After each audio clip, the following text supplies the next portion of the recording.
Welcome to The Explainer. Today, we are tackling a word you hear all the time in the news, a word that can spark trade wars and, believe it or not, change the price of pretty much everything you buy. That word is tariffs. All right, let's just dive right in with a super simple story. So, you're shopping for a car. You've got two choices, a US-made car for $100 and a Chinese-made car for only $75. I mean, the choice seems pretty obvious, right? But what happens when the government slaps a 100% tariff on that Chinese car? Well, suddenly its price doubles to $150. And just like that, the US-made car is the bargain. That, in a nutshell, is the intended power of a tariff. So we're going to start with that car story. Then we'll really unpack what a tariff actually is and why on earth governments use them. From there, we'll jump from theory into some high-stakes reality with a case study we're calling the 2025 tariff shockwave. And finally, we'll get into the nitty-gritty of who wins, who loses, and the real-world consequences. Okay, so the goal of our car tariff seems pretty straightforward, right? Protect the local car maker. But the story, it does not end there.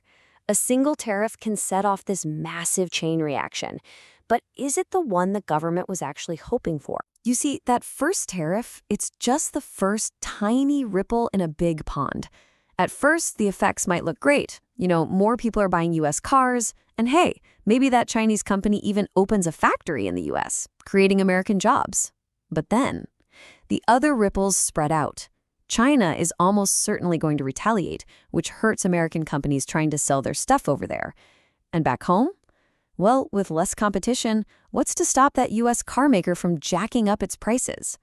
The end result, as a lot of economists warn, can be a market that gets stagnant, less creative, and ultimately more expensive for all of us. So that's the story of one tariff on one car.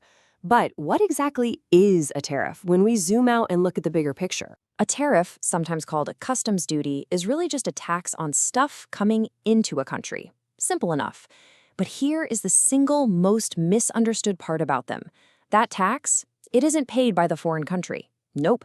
It's paid by the domestic company, the importer, who brings the goods in. And where do you think that cost almost always ends up? Yep, it gets passed directly onto you, the consumer. Now, these taxes usually come in two main flavors. First, you've got a specific tariff. This is just a flat fee. Think like a $15 tax on every single pair of imported shoes. Doesn't matter if they're fancy designer heels or cheap flip-flops. But the one you hear about way more often is the ad valorem tariff. It's just a fancy Latin term that means according to value, and it's a percentage. So a 15% tax on an imported car, that's an ad valorem tariff. Okay, so we know what they are. Now let's dig into the why. Why do governments reach for this pretty powerful and, frankly, controversial economic tool? So what are the official justifications? Well, they usually fall into one of two buckets, protection or punishment. On the protection side, governments will argue that tariffs are there to shield local jobs, protect us from unsafe products, and even guard national security. They're also used to help out infant industries, new sectors that need a little breathing room to grow before they have to compete with the big global players. And then there's the other side, punishment. This is just pure retaliation, used as a weapon when one country feels another one isn't playing fair. So, with all that theory in mind, let's pivot to see what happens when these ideas are unleashed on the real world. This is our case study, the 2025 tariff shockwave. And this is where things get very real, very, very fast. So let's set the scene. At the start of 2025, the average US tariff on everything being imported was just 2.5%. I mean, that's a historically low number, and it reflected decades of policies designed to encourage global free trade. And then the shockwave hit. It started early in the year with some emergency tariffs on major trading partners. But on April 2nd, a day that was actually nicknamed Liberation Day, things just exploded. A brand new 10% tariff was suddenly slapped on pretty much everything, with even higher rates for dozens of countries. The markets absolutely panicked, forcing a temporary pause. But the damage was done. The trade war with China was already spiraling to historic levels, all while the whole thing was being challenged in court. And the result of all this?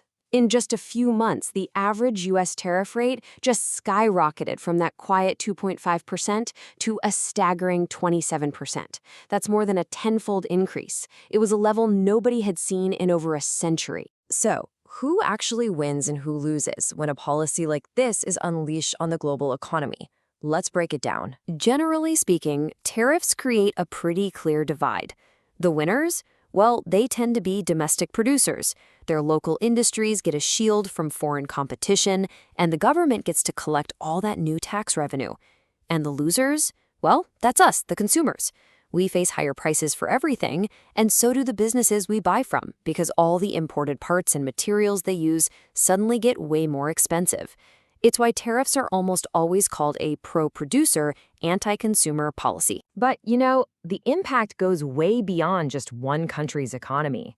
As that 2025 shockwave was happening, big global organizations like the UN Conference on Trade and Development started sounding the alarm, putting out these stark warnings that these policies risk nothing short of devastating the world's most vulnerable economies. And this is where the story gets really interesting and, frankly, a little weird.